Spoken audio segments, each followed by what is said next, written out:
In a shocking turn of events, the French ambassador to Niger, Sylvain Itte, has been giving interviews after his departure from Niger, claiming that he was held hostage by the Nigerian junta. The French government has crafted a narrative that portrays them as victims in a carefully orchestrated drama. Well, is this the truth? Nigerians, in their rightful stance, asked the French ambassador to attend a meeting convened by the foreign ministry, a basic diplomatic courtesy. His refusal to attend was not just a breach of protocol but a blatant disregard for the host country's dignity.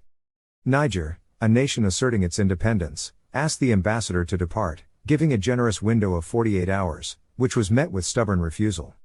Macron, when asked whether France would consider bringing the ambassador home, he said, "I will do whatever we agree with President Bazoum because he is the legitimate authority and I speak with him every day." The French ambassador's statements after leaving Niger have sparked outrage and bewilderment.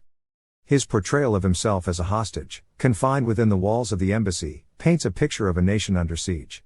Yet, when we examine the facts, a different reality comes into focus. Niger, a sovereign nation, made a simple request, that the French ambassador leaves their country. This request was not met with threats or hostility but with a straightforward demand for respect and sovereignty. The same people that refused to leave Niger after being asked peacefully time and time again, for about 6 weeks, are saying that they have been held hostage. This is a perfect example of how the West works. The junta said, they come up with a plan, if that plan fails, they're going to make sure that they turn it around, they flip it around and blame someone, they all of a sudden become a victim and they use their mainstream media to spread that narrative to change the minds of their audience, with French President Emmanuel Macron playing the victim. He has repeatedly claimed that France is being targeted by the Nigerian junta. This situation echoes the age-old power struggle between former colonial masters and their former colonies. The assertion of dominance, the refusal to acknowledge equality, and the assumption of entitlement are all too familiar. The French ambassador's actions, far from being a hostage scenario, are emblematic of a superiority complex that undermines the very principles of diplomacy.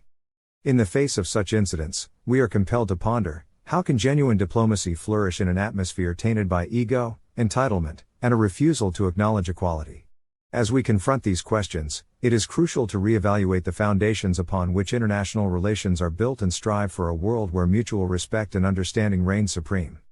France needs to stop playing the victim and start taking responsibility for its own actions. The Nigerian people said they have had enough of Western imperialism and exploitation. They are demanding their independence and sovereignty, and they will not be silenced. What can be done to hold the West accountable for its neocolonialism and exploitation in Africa?